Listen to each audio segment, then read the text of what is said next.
everyone, this is Kim. Some of you may remember me as WKIM, coming to report the floods that are happening across Louisiana.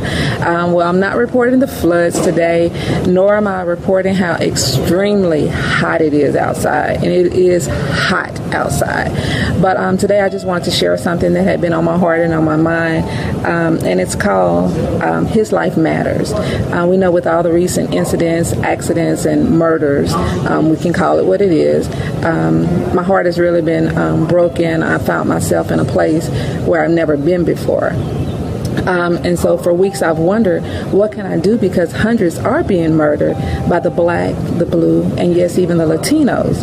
Countless and senseless murders by a man that pulls a trigger that screams on the inside, "I hate you."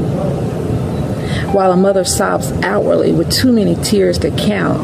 And just on last week, we heard Alton Sterling's son crying out, "I want my daddy back."